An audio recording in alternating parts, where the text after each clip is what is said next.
dari Ustaz.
Bismillahirrahmanirrahim.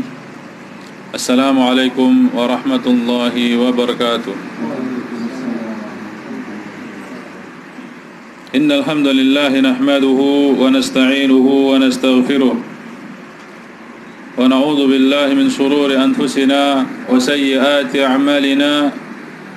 Man yahdihillahu fala mudilla lahu wa man yudlilhu fala hadiya lahu. أشهد أن لا إله إلا الله وحده لا شريك له وأشهد أن محمدا عبده ورسوله.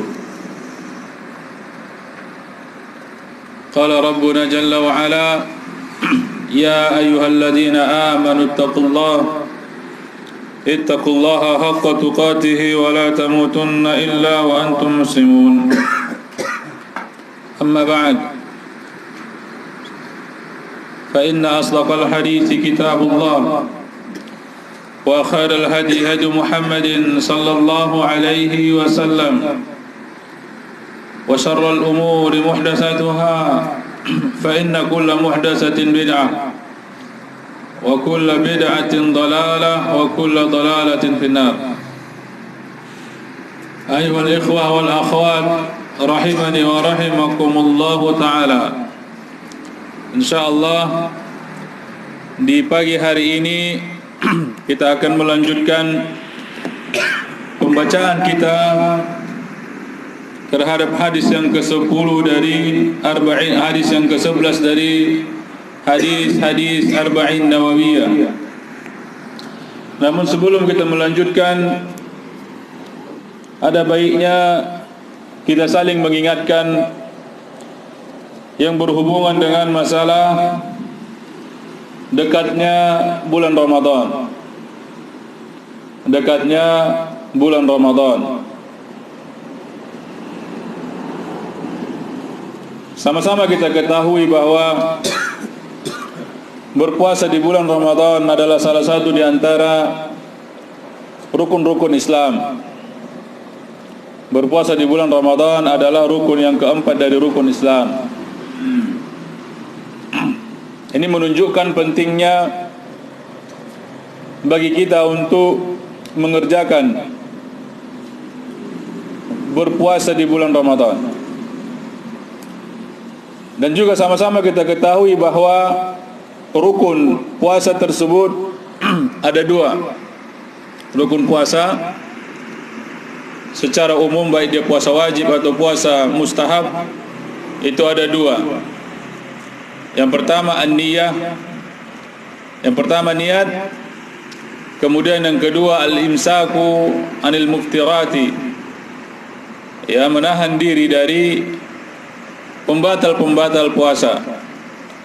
Min tulu'il fajri ila ghurubi syamsi, sejak terbitnya fajar sampai tenggelamnya matahari. Ini dia rukun apa? Rukun puasa. Masalah niat, ya masalah niat tersebut diucapkan dengan hati. Dalam artian di dalam hati kita berniat. Baik niatnya bahasa Indonesia, bahasa Arab, bahasa Jawa, bahasa Batak, bahasa Melayu, ya itu sah-sah saja. Ya. Kemudian perlu diketahui puasa wajib. Ya, puasa wajib itu niatnya mesti malam hari. Niatnya mesti malam hari.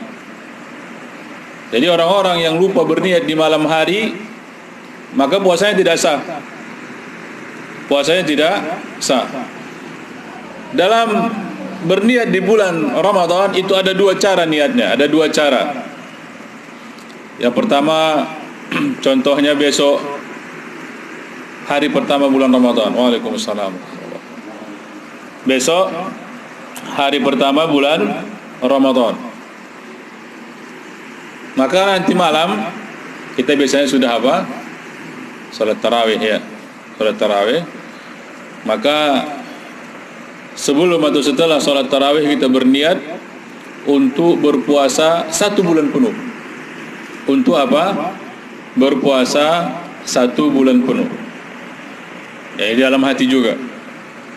Ya, baik bahasa Arab, bahasa Indonesia, bahasa Jawa, bahasa Batak, bahasa Minang atau bahasa apa saja. Ya, kita niatkan. Ini sudah kita sebutkan tentang pentingnya niat dalam hadis yang pertama, ya. Innamal a'malu binniyat. Jadi semua ibadah ini harus ada niatnya. Mesti ada niatnya. Ya. Jadi di malam hari kita berniat akan berpuasa 1 bulan Ramadan, ya, penuh. Kemudian ini cara yang pertama, ya. Kemudian cara yang kedua, kita berniat tiap malamnya. Ya. Contohnya besok kita berniat, ya, di dalam hati juga dengan bahasa apa saja, ya, yang kita mengerti, berniat besok hari mau berpuasa. Ini juga dimulai sejak kita berbuka. Sampai kapan?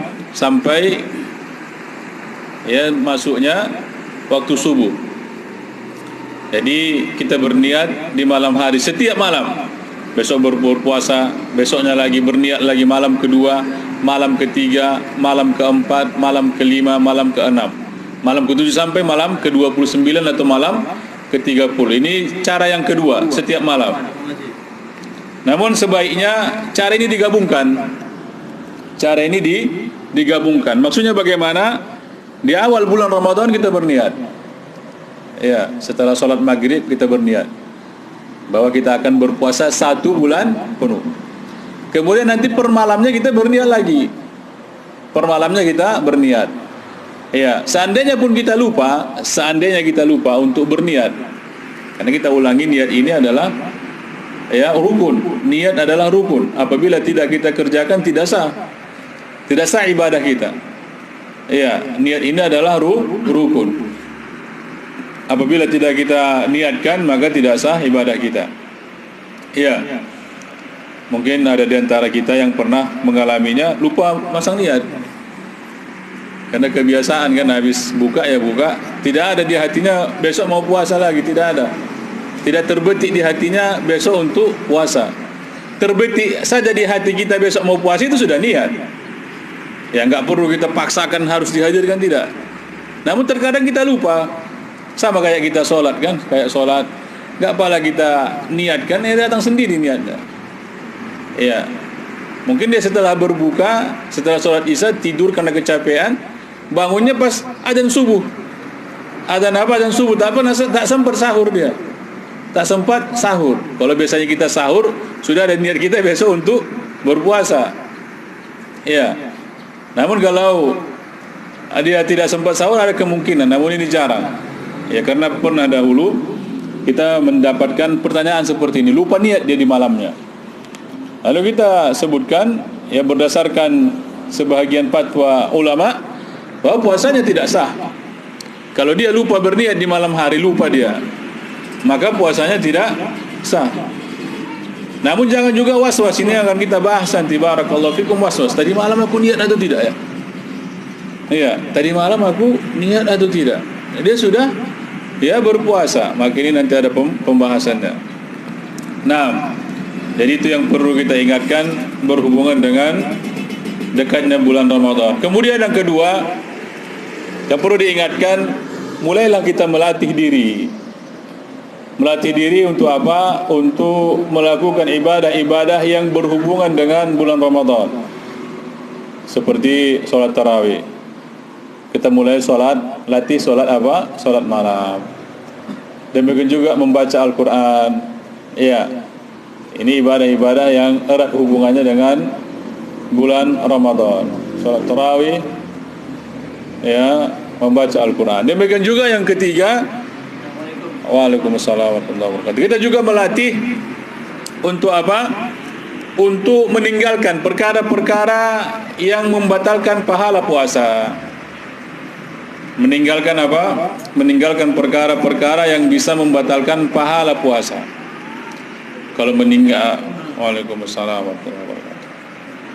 Kalau untuk meninggalkan perkara-perkara yang membatalkan puasa, maka caranya dengan berpuasa. Kita latih berpuasa. Ya. Adapun untuk meninggalkan perkara-perkara yang bisa membatalkan puasa ini yang berat. Karena dalam sebuah hadis Rasulullah sallallahu alaihi wasallam mengingatkan, rubba shaimin laisa lahu hadduhu min siyamihi illa al-'atash wal ju'. Ya, banyak orang-orang yang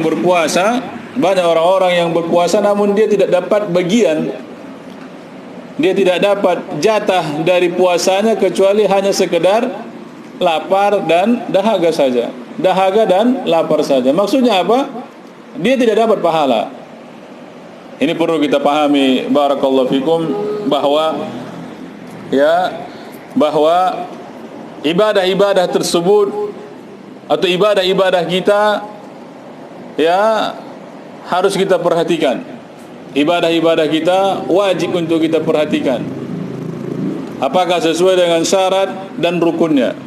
Apakah sesuai dengan syarat dan rukunnya? Ini sudah kita bahas semalam dalam hadis yang keberapa? Ke-10 ya.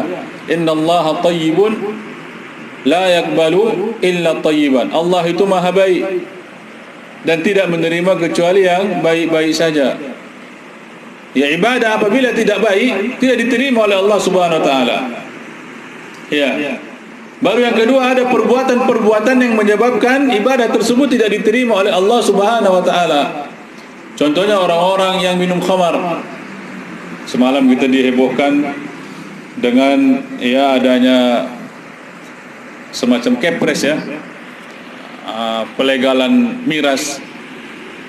Namun di beberapa tempat, kalau yang kita baca itu di beberapa tempat seperti Papua dan tempat-tempat yang lainnya. Nanti kalau miras dibebaskan, seperti kita lihat jual apa? Jual minyak kan? Ada jual minyak di pinggir-pinggir jalan, bukan SPBU, jual minyak itu. Atau seperti jual apalah? Jual tua kan? Jual tua memang tidak termasuk miras mungkin ya. Di daerah kita Sumatera Utara, miras itu bukan termasuk tua, itu bukan miras yang diatur penjualannya, karena ada dia undang-undangnya yang mengatur berapa kadar alkoholnya boleh dijual begini-begini. Tidak boleh sembarangan dijual. Namun kalau undang-undang itu, kepres itu berlaku, nanti kita lihat seperti itu ya. Seperti mungkin apa mereknya, topi miring ya, miring dijual di pinggir jalan seperti itu. Namun alhamdulillah Bapak Presiden kita akhirnya mencabut kepres tersebut. Alhamdulillah. Tayyib. Orang-orang yang minum miras, mabuk dia, maka tidak diterima sholatnya selama 40 hari. Bukan hanya sholatnya, namun seluruh ibadahnya. Sholatnya saja tidak diterima, apalagi ibadah-ibadah yang lainnya. Sah ibadahnya, dia tetap wajib sholat, namun sholatnya tidak diterima. Demikian juga orang-orang yang datang kemana? Ke dukun. Orang-orang yang mendatangi dukun. man ata'arafan au kahinan, ya, barang siapa yang mendatangi dukun atau tukang ramal, maka lam tuqbal, tidak diterima salatuhu, salatnya 40 lailatan, 40 malam, 40 hari tidak diterima apanya? Salatnya. Nah, demikian juga puasa ini, barakallahu fikum, ada perbuatan-perbuatan yang bisa mengurangi atau bahkan bisa menghapuskan pahala. Pahala apa? Pahala puasa kita. Ini kalau kita dengar pahala, ada kurang semangat di hati kita, ya. Apa sih pahala? Nggak nampak, nggak bisa dibelikan data, ya, nggak bisa dibelikan baju baru, nggak bisa dibelikan ini itu. Ini pola pikir kita yang masya Allah, ya, yang jauh berbeda dengan pola pikir sahabat dahulu. Mereka memang betul-betul semangat untuk menumpuk-numpuk pahala, sebagaimana saat ini kita semangat untuk menumpuk-numpuk uang. Mereka lebih penting pahala daripada uang. Mereka lebih penting pahala daripada uang. Kalau kita tidak, ya, maksudnya kaum muslimin saat ini lebih mementingkan apa? Uang daripada pahala. Ditanya, kenapa enggak sholat bang? Nyari uang dulu. Kenapa enggak puasa bang? Capek, nyari uang dulu. Kenapa enggak haji bang? Sayang uangnya. Ya, kenapa enggak ikut taklim bang? Enggak sempat, nyari uang. Ya, seperti itu. Lebih mementingkan uang daripada apa? Daripada pahala. Ya, jadi pola pikir kita, jadikanlah pahala tersebut lebih penting daripada uang. Senang kita kalau uang kita tiba-tiba hilang? Pasti tidak senang. Atau senang kita capek bekerja, ya, sampai di mana? Di habis komputer kerja 1 bulan, tiba-tiba tanggal berapa biasa gajian? Udah gajian, ya? Alhamdulillah, pantas agak-agak senyum, ya. Begitu diterima, dikasih oleh Abu Albani, amplopnya kosong. Mau kira-kira? Tidak mau. Demikianlah ya seharusnya kita, barakallahu fikum. Kita beribadah, capek puasa, capek sholat, namun apa? Kosong. Rasulullah SAW mengingatkan ada seorang hamba yang sholat dia 60 tahun lamanya, namun tak satu pun sholatnya diterima oleh Allah Subhanahu Wa Taala. Ya. Atau ada seorang sholat yang pahalanya cuma 1/10. Contohnya gaji antum 1,5 juta, ya. Namun begitu buka amplop cuma 150.000, ya. Ya, mungkin dikomplain, ini kenapa begini? Lalu dijelaskan, antum begini. Namun ini kita tidak lihat pahala kita. Kita tidak lihat pahala kita. Tidak nampak dia, catatannya tidak nampak. Walaupun pasti ada. Ini yang membuat kita terkadang lalai untuk yang pertama memerhatikan apakah ibadah kita itu ada nilai pahalanya atau tidak. Ini yang pertama. Lalai kita. Ya, padahal Nabi Ibrahim alaihissalam, ya, bahkan sampai berdoa, Rabbana taqabbal minna innaka sami'ud du'a. Ya Allah, ini Nabi Ibrahim, ya. Nabi Ibrahim. Beliau berdoa alaihi salatu wassalam untuk apa? Agar ibadahnya diterima oleh Allah Subhanahu wa taala. Agar apa? Agar diterima oleh Allah Subhanahu wa taala. Pertanyaannya, apakah kita seperti itu? Setelah ibadah, ya Allah, terimalah salatku. Ya, kalau orang-orang awam ataupun kita dahulu selesai salat kan seperti itu, kan? Masih ingat Pak Haji doanya, Pak Haji? Apa itu, Pak Haji? Allahumma taqabbal minna salatana wa qiyamana wa ruku'ana wa sujudana wa khusu'ana, ya. Ini sebenarnya doa yang bagus, ya. Namun salahnya dijamaahkan dia. Ya, kalau kita mudah saja, ya Allah, terima tadi salatku. Ya, seperti itu pentingnya pahala bagi mereka dahulu. Pentingnya pahala pada anbiya. Pentingnya juga pahala kepada sahabat-sahabat dahulu. Mereka sangat konsen, ya. Bahkan kalau kita lihat ucapan sebahagian salaf kita, bahwa selama 6 bulan setelah Ramadan mereka sibuk berdoa untuk apa? Agar ibadah-ibadah mereka di bulan Ramadan diterima. Ini hal yang penting yang perlu kita resapi bersama, barakallahu fikum. Pentingnya bagi kita untuk selalu berdoa, selalu berusaha agar ibadah-ibadah kita ada nilai pahalanya. Ada nilai pahalanya. Kemudian yang berikutnya, barakallahu fikum, setelah kita dapat pahala, jangan mudah-mudahan kita hamburkan pahala ini. Sama kayak antum dapat gaji ya, dapat gaji 2 juta umpamanya, namun satu hari habis. Bagaimana cara menghambur-hamburkan pahala? Ya seperti itu tadi, ghibah sana, ghibah sini. Antum senang, ya begitu dapat gajian, terima amplop kosong. Loh, mana gaji sana? Udah dikasih sama si fulan. Sudah dikasih sama si fulan. Sudah dikasih sama si fulan. Karena apa? Karena ghibah, menzolimi, mencakapi, menggunjing, menghina, mencela. Akhirnya apa? Akhirnya pahala kita ditransfer ke orang yang kita cela tersebut. Nah, ini salah satu cara menghambur-hamburkan pahala. Cara apa? Cara menghambur-hamburkan pahala. Ini tak boleh. Ya, tidak boleh kita lakukan.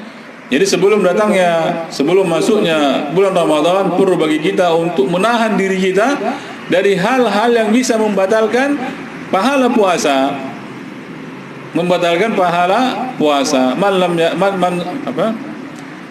Man lam yada' qaul az-zur wal 'amal bih falaysa lillahi hajatan ay yada'a ta'amahu wa sharabahu. Barang siapa yang terus-menerus melakukan dosa, baik dengan perbuatan ataupun ucapan, maka tidak ada hajah. Allah Subhanahu wa taala tidak memiliki hajat, tidak memiliki kebutuhan ya di saat dia meninggalkan makannya dan minumnya. Maksudnya apa? Dia tidak dapat pahala di sisi Allah Subhanahu wa taala.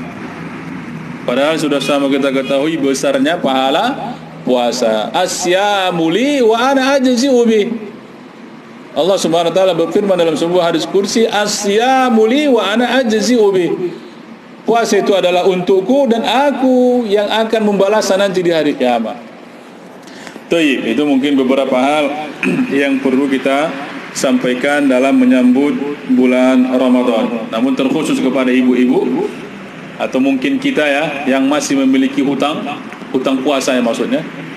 Hutang puasa perlu segera kita lunasi sebelum masuknya bulan Ramadan di tahun ini. Allahu taala alam.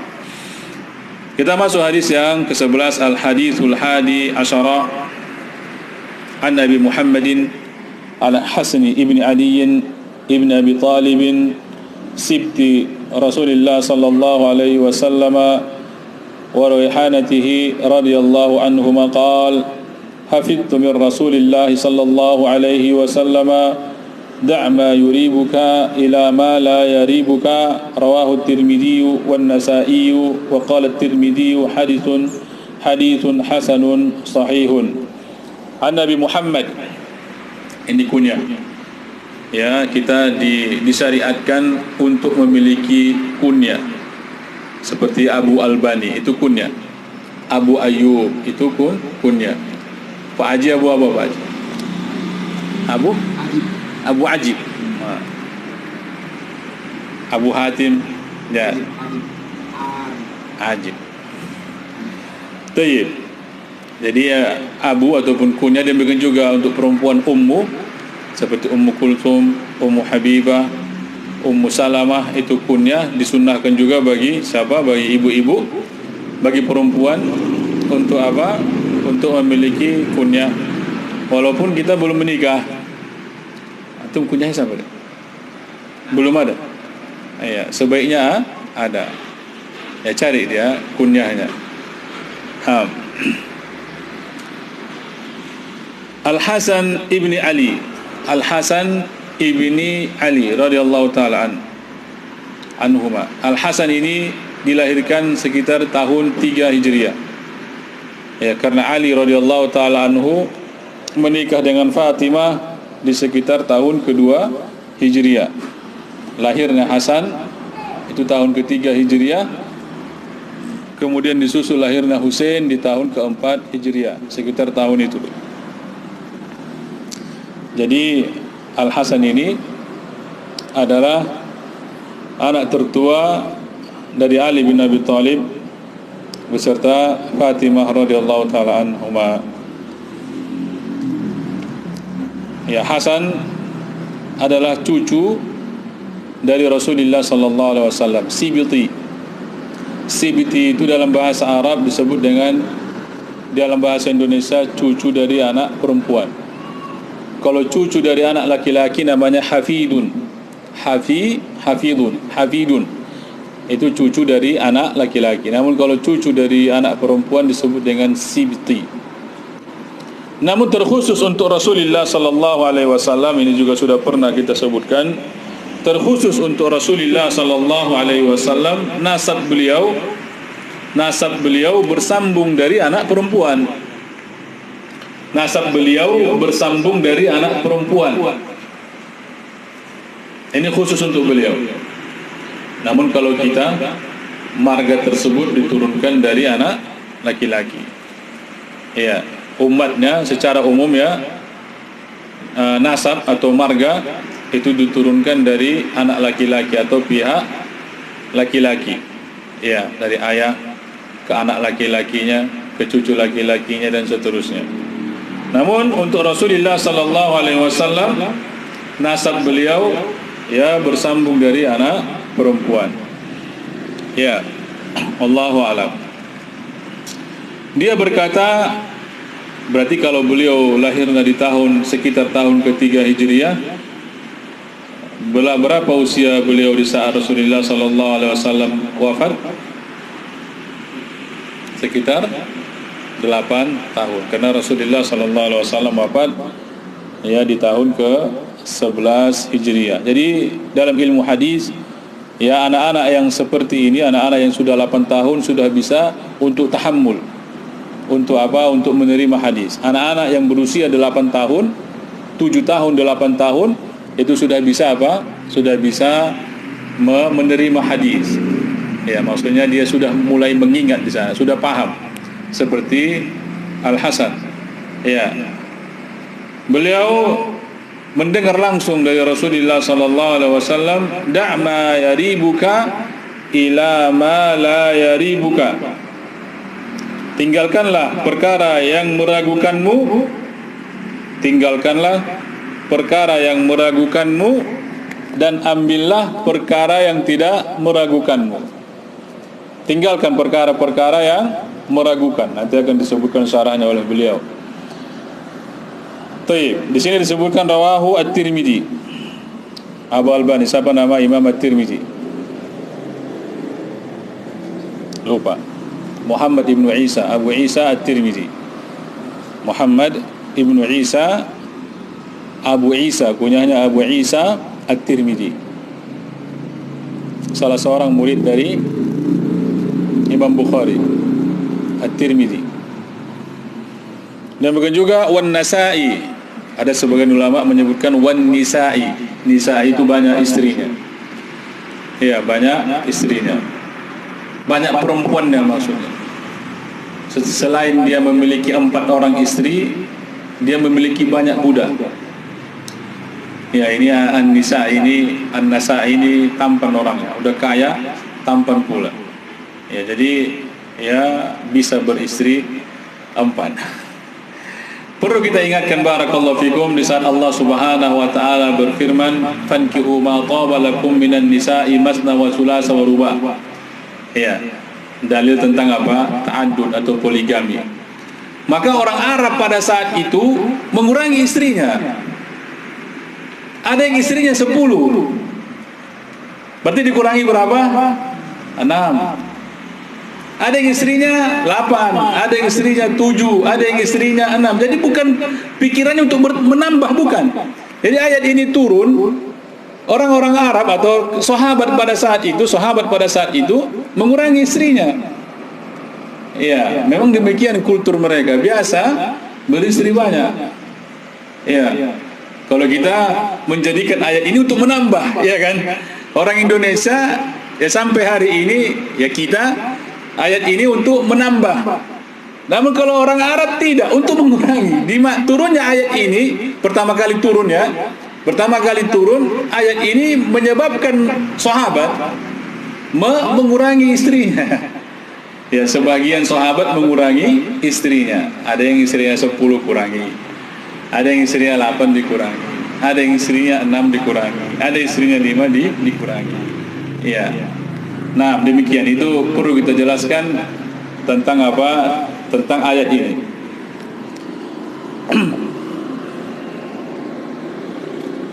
Tayyib. Nisa'i namanya Ahmad ibnu Shu'aib. Ya, An-Nasa'i namanya Ahmad ibnu Shu'aib, kunyahnya Abu Abdurrahman rahimahullah ta'ala. Wa qala At-Tirmidzi haditsun hasanun sahihun. Jadi ini tenangnya kita di saat membaca hadis, karena kita ketahui bersama hadis itu ya ada 5, secara umum ada 5. Secara umum ada 5. Ada namanya hadis sahih li dzatihi, sahih li ghairihi, sahih hasan li dzatihi, hasan li ghairihi, kemudian dhaif. Lebih banyak hadis yang dhaif daripada hadis yang sahih. Ini dia masalahnya. Lebih banyak hadis yang dhaif daripada hadis yang sahih. Bahkan lebih banyak hadis yang palsu. Iya. Lebih banyak hadis yang palsu. Yang palsu tersebut secara umum dimasukkan ke dalam hadis yang dhaif. Namun banyak hadis palsu. Ada memang orang-orang yang bertujuan untuk memalsukan hadis. Ada orang-orang yang bertujuan memalsukan hadis. Niatnya bermacam-macam. Ada yang ingin merusak Islam. Ada yang ingin merusak Islam. Ada sebenarnya tujuannya baik. Ya, tujuannya baik. Namun caranya salah. Ya. Namun ya perlu kita tegaskan ya bahwa hadis itu memerlukan sanad namanya. Memerlukan apa? Sanad. Berbeda dengan Al-Qur'an. Kalau Al-Qur'an tidak, dia sudah mutawatir. Ya, ribuan orang sahabat meriwayatkan Al-Qur'an. Puluhan ribu mungkin, atau demikian juga tabi'in, puluhan ribu dari tabi'in meriwayatkan Al-Quran. Sampai saat ini ya berjuta manusia ya meriwayatkan Al-Quran. Jadi tidak perlu sanad, melihat sanadnya. Ya. Adapun hadis kita perlu lihat sanadnya. Yang bisa menghukumi sahih dhaifnya hadis adalah ulama-ulama hadis. Ya, ini selama ini kaum muslimin ataupun bahkan kita, kalau sudah dibilangnya qala Rasul, sudah percaya kita itu. Ya ada, ya ini sudah lama kisahnya ya. Mudah-mudahan Allah SWT mengampuninya. Abah guru sekumpul. Man mata wa fi batnihi qahwah dakhala jannah. Ya ini kalau orang Kalimantan kenal ini ya, guru sekumpul. Barang siapa, dia berkata mengutip dari Rasulullah SAW, qala Rasulullah SAW katanya, ya barang siapa yang meninggal di perutnya ada kopi, qahwah, di perutnya ada kopi, dakhalal jannah, dia akan masuk surga. Ini hadis palsu. Hadis apa? Hadis palsu. Atau yang populer juga kita dengar dulu, utlubul ilma walau bisin, tuntutlah ilmu walau ke negeri Cina. Ini juga hadis palsu. Ya, jadi perlu bagi kita barakallahu fikum untuk memilah dan memilih. Memilah dan memilih. Jadi jangan asal percaya qala Rasul katanya. Qala Nabi sallallahu alaihi wasallam ya begini. Jangan langsung percaya. Kita harus kritis. Di mana diriwayatkan hadisnya? Di mana diriwayatkan hadisnya? Siapa yang mensahihkannya? Ya kita harus demikian. Kalau ada namanya kitab Majmu' Syarif ya Pak Haji, Malim Sekampung namanya ya, Malim Sekampung ya, seperti itu banyak. Qala Nabi sallallahu alaihi wasallam, mereka singkat. Ya. Sudah percaya itu. Oh ya, ini udah Nabi yang bilang. Jadi di saat kita bilang ini enggak betul ini. Masa Nabi dikatakan salah katanya. Bukan begitu maksud kita. Jadi saat kita mengatakan ini tidak betul, maksudnya tidak betul Nabi mengatakan demikian. Bukan maksudnya tidak betul Nabinya, tidak. Tidak mungkin Nabi berkata salah. Maka penting bagi kita setiap kali mendengar hadis atau membaca hadis, kita harus kritis. Iya, apakah memang betul-betul hadis tersebut sahih, hasan, atau bahkan dia dhaif. Allah taala alam. Di sini disebutkan oleh beliau, oleh Syekh Muhammad Ibn Shalih Al-Utsaimin, kita bacakan syarahnya, Al-Hasan ibnu Ali ibn Abi Thalib radhiyallahu anhuma sibtu an-Nabi sallallahu alaihi wasallam, wa sibtu huwa ibnul binti.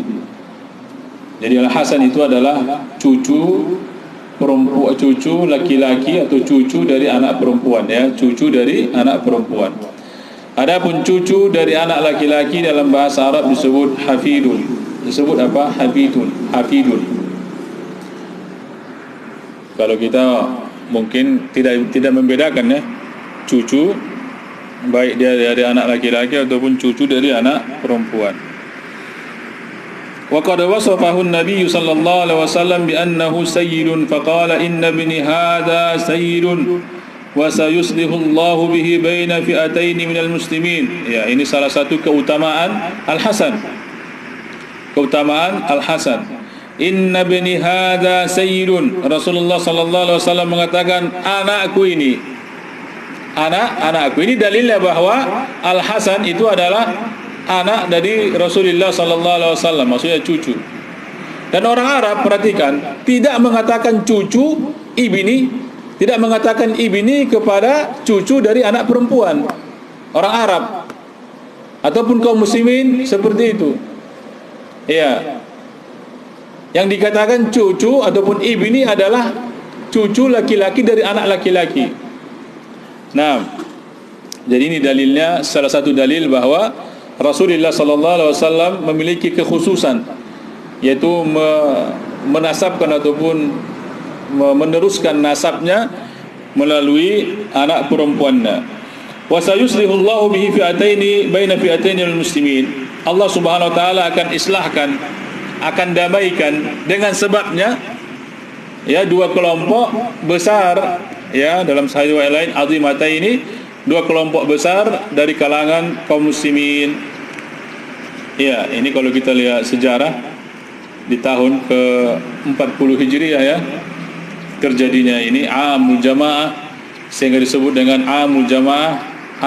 Itu tahun jamaah, tahun kembalinya, ya, kaum muslimin bersatu, tahun bersatunya kaum muslimin. Karena kita ketahui sejak terbunuhnya Utsman Ibnu Affan radhiyallahu taala anhu, saat terbunuhnya Utsman Ibnu Affan, maka kaum muslimin dia terpecah.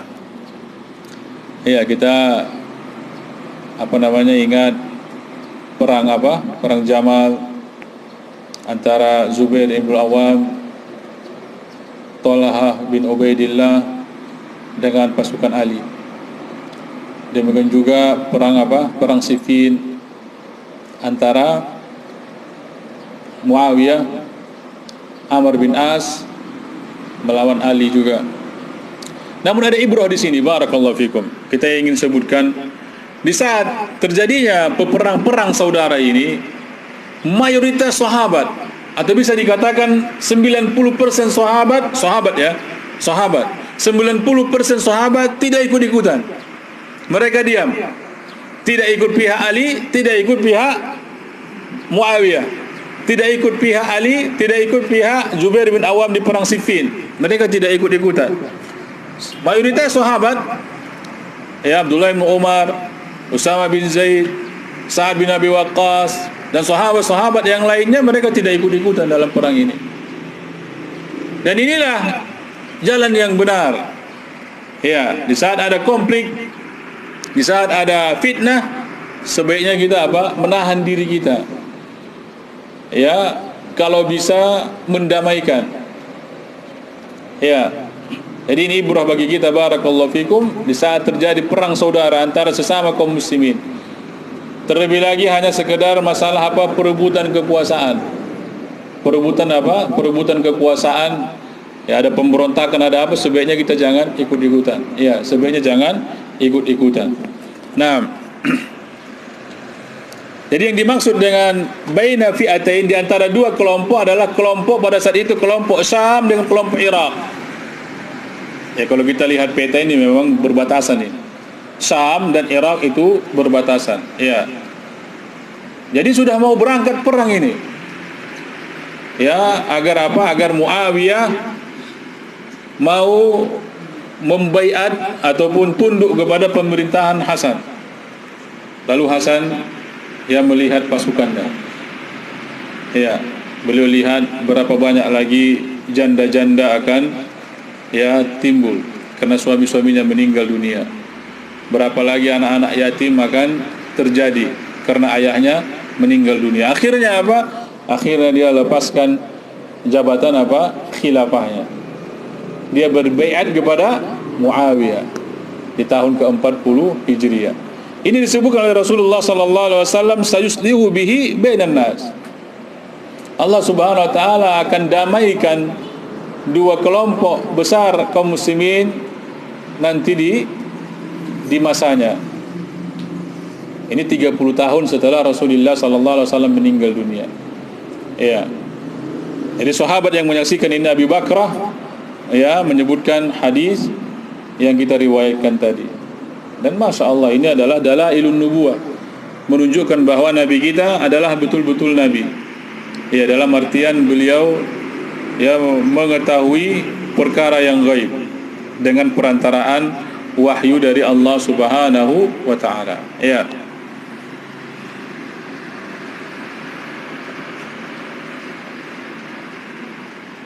Baik. Terus kita insyaallah akan sebutkan matan hadisnya. Tidak adalah utruk, tinggalkan. Tinggalkan ma yuribuka ay ma yalhaquka bihi raibun wa syakkun wa qalaqun. Tinggalkan segala sesuatu yang mengakibatkan dirimu berada di dalam raibun, keraguan ya, dan wa qalaqun, dan gundah gulana. Ya, bingung, resah, tinggalkan. Ila ma la yaribuka, ya, kepada sesuatu yang tidak membuatmu bingung, kepada sesuatu yang tidak membuatmu ragu. Ya. Contohnya kita sholat. Ini berapa rakaat ya? 4 rakaat atau 3 rakaat? Maka yang kita ambil adalah 3 rakaat. Berbeda kalau kita setelah salam. Selesai sholat, tadi aku sholat berapa rakaat ya? 4 atau 3? Baca Fatihah atau tidak ya? Iya. Pakai niat atau tidak ya? Nah, maka seperti ini tidak diterima, kecuali memang yakin. Kita memang yakin bahwa kita kurang rakaatnya, atau belum pakai niat, atau lupa baca Fatihah. Terkadang datang ini Pak, bagi kita yang sering digoda oleh syaitan ya seperti itu. Terkadang kita lupa tadi baca Fatihah atau tidak. Tadi baca Fatihah atau sholat sunat umpamanya ya. Tadi baca Fatihah atau tidak ya. Iya. Baik, maka kita tinggalkan. Yakinkan saja bahwa kita membaca Al-Fatihah. Kemudian beliau mengatakan, yaitu Syekh Muhammad bin Shalih Al-Utsaimin, wa hadzal hadits min jawami'il kalimi wa ma ajwadahu wa anfa'ahu lil 'abdi idza sara 'alaihi. Dan hadis ini termasuk jawami'il kalim. Jawami'il kalim itu kalimat yang singkat namun padat. Ya, utitu jawami'ul kalim, utitu jawami'al kalim, kata Rasulullah sallallahu alaihi wasallam, aku diberikan jawami'ul kalim. Jawami'ul kalim itu kalimat yang singkat namun padat. Contohnya ini dia, da' ma yaribuka ila ma la yaribuka.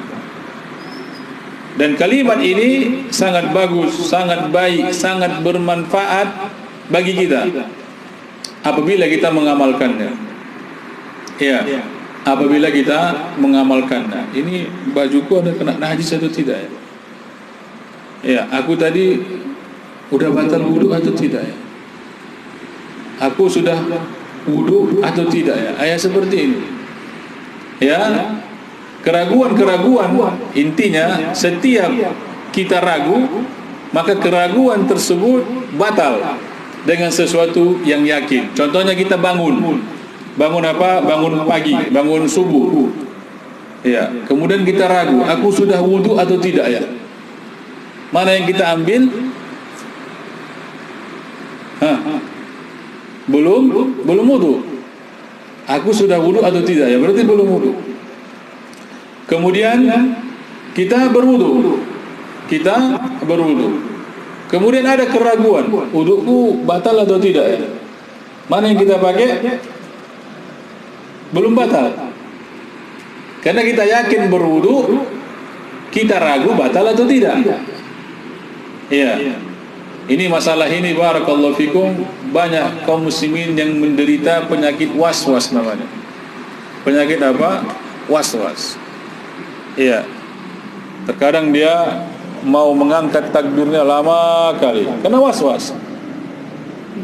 Salatnya lama kali karena waswas. Wudunya lama kali waswas. Bahkan ada kutipan dari Syekh Sulaiman Ar-Ruhaili, dia waswasnya ada bisikan di hatinya dia sudah menceraikan istrinya. Iya. Jadi dia bingung. Asal jumpa sama istrinya, datang bisikan di hatinya, kau sudah menceraikan istrimu. Itu. Kau sudah menceraikan istrimu. Bahkan yang lebih parah lagi, ya, kau sudah kafir. Bisikan di hatinya, kau sudah kafir. Maka insya Allah apabila kita memahami hadis ini, maka kita akan mudah untuk menghadapi yang namanya waswas. Ya, tinggalkan semua yang ragu. Tinggalkan semua yang ragu. Kita punya kawan dulu di Pekanbaru. Begitu selesai dari kamar mandi, takbiratul ihram, ya, salat, pulang lagi dia ke kamar mandi. Ya, kadang-kadang mau 2 kali 3 kali, pulang lagi. Takbiratul ihram lagi dia. Enggak berapa lama keluar lagi. Siap lagi. Masuk lagi takbiratul ihram. Kemudian kita tanya, ya, kenapa seperti itu? Aku ragu. Karena kulihat, maaf cakapnya, sempakku basah. Dia ragu, keluar air kecilnya. Ya, akhirnya dipermainkan oleh syaitan. Ini dipermainkan oleh syaitan dia.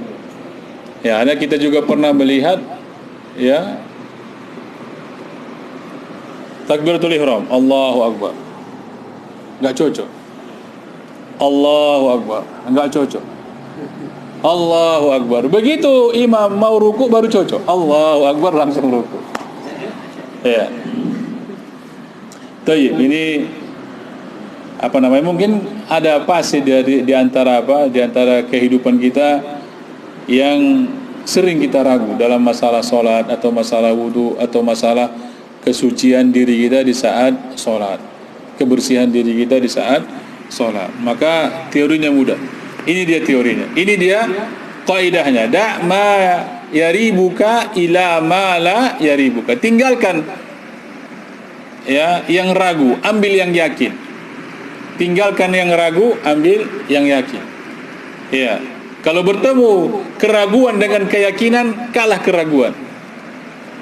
Ya, bahkan kalau orang-orang yang sudah waswas, dia waswas akut, waswas level stadium 4, ini apa namanya? Inilah obat. Perlahan-perlahan, ya, ini diobati. Tayyib. Baca kita kasih contohnya di sini oleh beliau rahimahullah taala. Wa mithalu dzalika fil ibadat, rajulun intaqada wudu'uhu. Ya, seseorang batal wudunya, summa shalla. Kemudian dia salat. Wa syakka hal tawaddu'a ba'da naqdil wudu'i am lam yatawadda. Fa waqa'a fi syak. Fa inna tawaddu'a fi ssalata sahihah. Ya. Maka dia ragu, di saat sholat dia ragu, aku tadi ngambil wudu atau tidak. Ya, kalau kita mungkin yang sering ini masalah mandi, ya, aku tadi sudah mandi atau belum. Ya, secara pribadi anak pernah mengalami. Ya, tadi udah mandi atau tidak, ya. Ingat-ingat nggak mandi, aduh bahaya. Paksa mandi dulu. Rasulullah SAW pernah juga seperti ini. Namun seingat anak, beliau belum sempat takbiratul ihram. Ya, beliau belum sempat takbiratul ihram. Sudah berdiri, makmum sudah berdiri, sahabat sudah berdiri. Ya, karena biasanya di saat Rasulullah sallallahu alaihi wasallam, Waalaikumsalam. Di saat Rasulullah sallallahu alaihi wasallam mulai nampak keluar dari rumahnya, atau mulai nampak, karena rumah-rumah istri Rasulullah SAW itu dekat-dekatan dengan masjid. Ya, di saat beliau sudah mulai mengarah ke masjid, maka qamatlah Bilal, Allahu Akbar, begitu. Kemudian sampai di tempat imam, Rasulullah SAW tunggu dulu, ala makanikum, ya sebentar. Kemudian beliau baru mandi. Ya, tayyib. Dan itu bukan hal yang aneh ya. Mungkin bapak-bapak juga kalau anak pribadi pernah mengalaminya. Tayyib. Namun ini perkara kalau anak pribadi belum pernah, seingat anak belum pernah seperti ini ya. Tayyib. Namun kalau bapak-bapak mungkin pernah, maka ini solusinya. Da'ma yuribuka ila ma la yuribuka. Farraib nasihatus shalah wa damu raib an tatawadda wa tusalli. Maka yang ragu di sini, yang ragu dalam kasus ini apa kasusnya tadi? Batal wudunya. Kemudian dia sholat. Ya, di saat sholat dia baru teringat, tadi aku wudu atau belum ya? Namun dia yakin bahwa batal wudunya. Dia yakin bahwa wudunya batal. Udah batal tadi wudunya. Dia ingat, dia yakinnya batal wudunya. Kemudian ragu dia, aku sudah berwudu atau tidak? Keraguannya di mana? Berwudu atau tidak? Ya, maka kata beliau di sini, maka sholatnya diulang. Ya, karena dia yakin wudunya batal, namun ragu berwudu atau tidak. Ya, contoh sebaliknya, dia sudah berwudu. Dia sudah berwudu, sholat dia. Ingatnya dia sudah berwudu, sholat. Lalu dia ragu, apakah aku sudah batal wudu atau tidak? Ya, maksudnya apakah ada ya pembatal wudu yang dia kerjakan atau tidak? Ya, maka di saat ini dia terus sholatnya sah. Karena yang dia yakini dia dalam keadaan berwudu. Ragunya di mana? Ada batal wudunya atau tidak? Ya.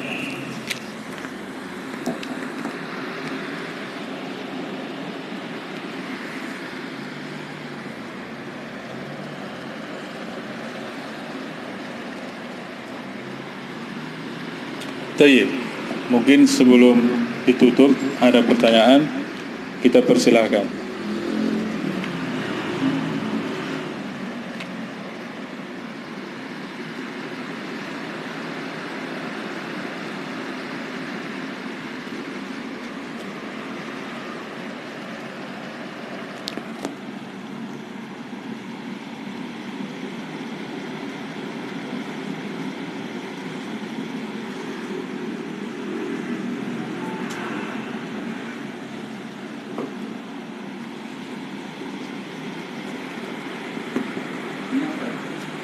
Iya, Pak.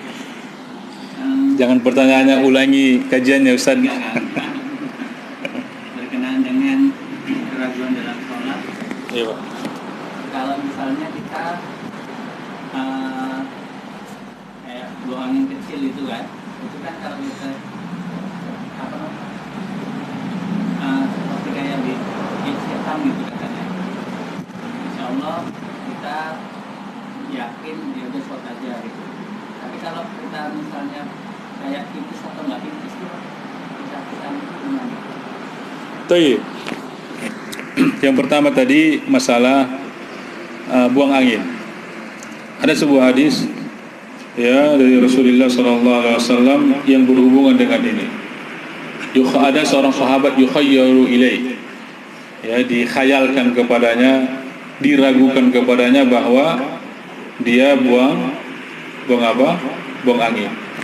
Ya, maka Rasulullah SAW mengatakan, la tansarif, jangan engkau batalkan salatmu hatta yajida rihan aw yasma'a sautan, sampai engkau mendengar suara atau mencium bau. Ya, namun dikenali baunya ya. Nanti bau tetangga ya lain dia. Ya, ini dia ketentuannya kalau kita ragu. Karena setan pasti membuat kita ragu di dalam sholat kita. Paling senang dia. Ya, di saat dia gagal membuat kita untuk mengingat-ingat permasalahan dunia, maka karena dia bisa, itu tadi seperti abang sebutkan, ya, bisa dia bermain di sana. bermain di tempat-tempat strategis itu kan. Ya. Jadi intinya kalau buang angin seperti itu. Jangan kita batalkan sholat kita sampai kita mencium bau atau mendengar suara keluar. Atau intinya kita rasakan memang keluar. Ya, kita kan bisa bedakan mana buang angin kita, mana buang angin orang lain. Kemudian yang kedua, kalau buang air kecil.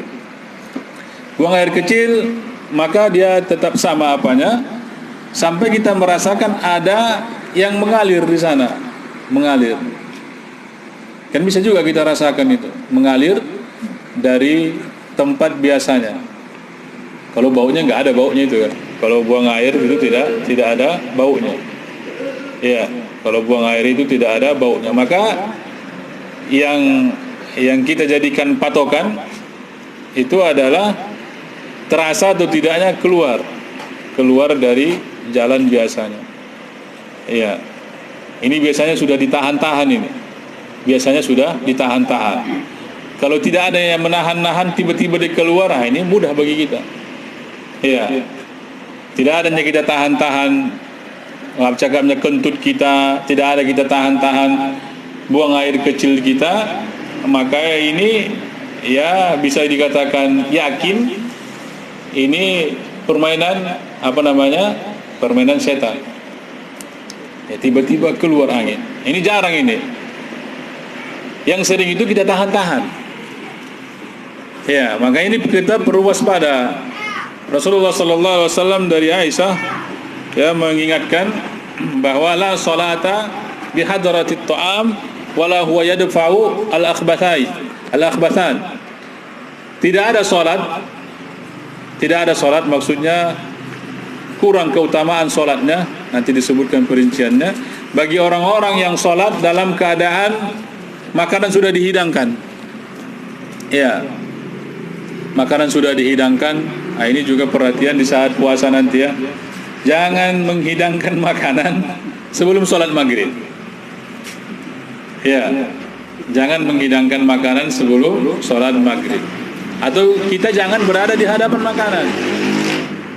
Ya, kalau kami biasanya karena orang tua itu berpendapat sholat berjamaah itu sunat, biasanya langsung duduk di hadapan meja makan. Ini pas puasa kan. Ya. Dan ini sebaiknya jangan kita lakukan. Kalau kita di rumah kita masing-masing, jangan hidangkan makanan. Maksudnya makanan berat ya. Kalau kurma sama kue sama minuman itu boleh lah, karena sebentar ya dia kan. Lagipun ditunggunya itu sama sholat berjamaah. Ini dia. Jadi ada rukhsah, ada keringanan di saat seperti ini. Kemudian juga di saat kita menahan akhbathan, menahan buang air besar atau buang air kecil atau buang angin. Ya, tidak ada sholat. Ada ulama mengatakan kalau dia sudah tersibukkan dengan menahan ini tadi sampai udah kayak gitu, ini sebaiknya dia batalkan sholatnya dan segera ke kamar mandi. Iya, segera kemana? Ke kamar mandi. Karena bisa jatuh haram hukumnya menahan-nahan buang air besar, buang air kecil atau buang angin tadi. Namun kalau menahannya biasa-biasa saja, ditahan bisa hilang, maka lanjutkan. Nah, yang sering itu menahan-nahan. Ini kalau kita yang tidak was-was. Namun kalau yang was-was, nggak ditahan pun dia tiba-tiba ada keluar. Ini sering kita dapat berita seperti itu ya, kisah seperti itu. Nggak ditahan-tahan, merasa keluar dia. Sama seperti kawan kita tadi, ya dia nggak ada menahan-nahan kencing, nggak ada dia tahan. Kemudian ada rasanya keluar, Ini was-was dari syaitan. Begitu dia lihat celana dalamnya ya basah lah. Namanya dia baru istinja, ya basah celana dalamnya. Ya, Allah Ta'ala alam bisawab. Itu dia jawabannya.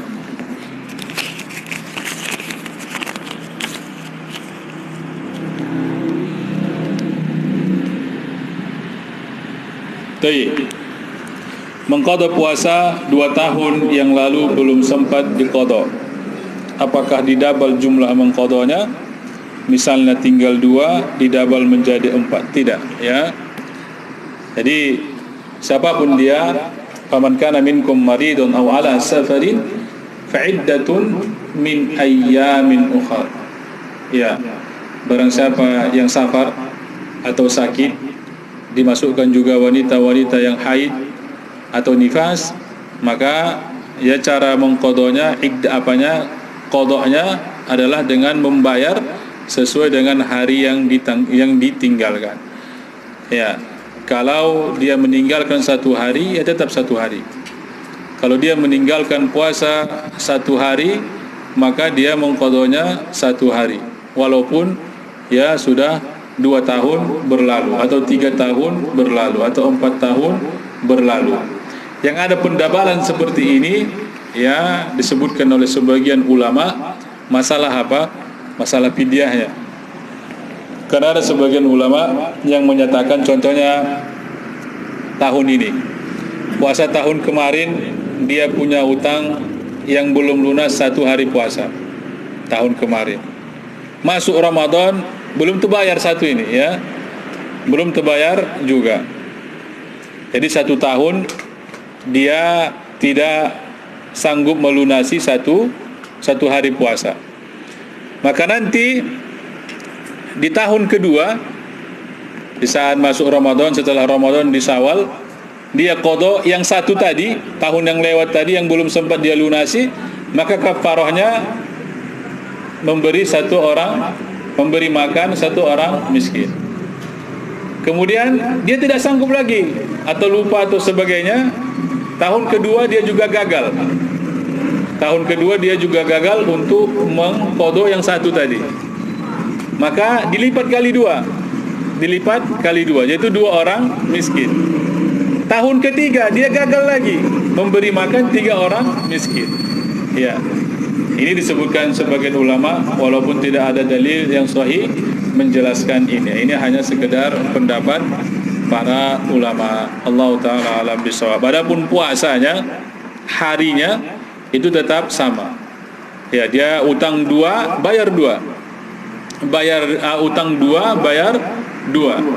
Ya, walaupun sudah berlalu 2 tahun, 3 tahun, 4 tahun atau seterusnya. Allah taala alam.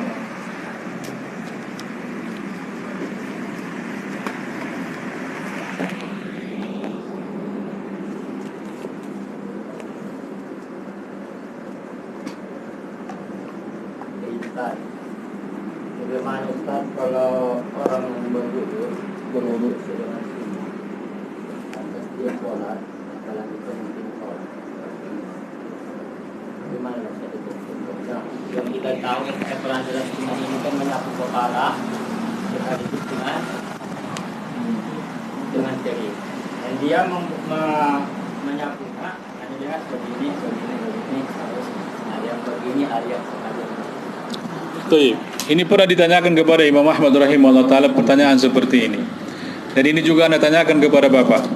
Seandainya Imam Syafi'i hidup di hari ini, Bapak mau berimam dengan Imam Syafi'i? Oh ya sudah, itu jawabannya. Imam Syafi'i berpandangan seperti itu.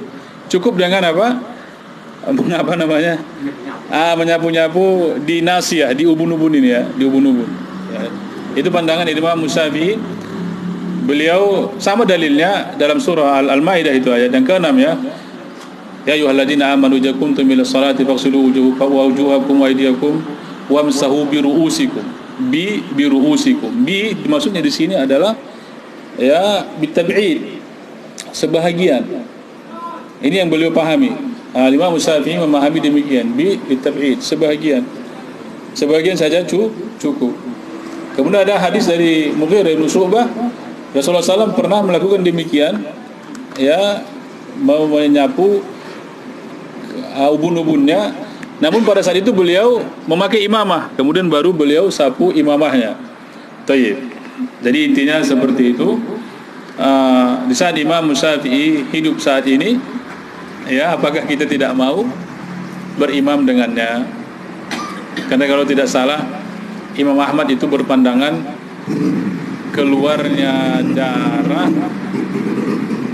atau hijamah begitu ya, itu membatalkan wudu ya.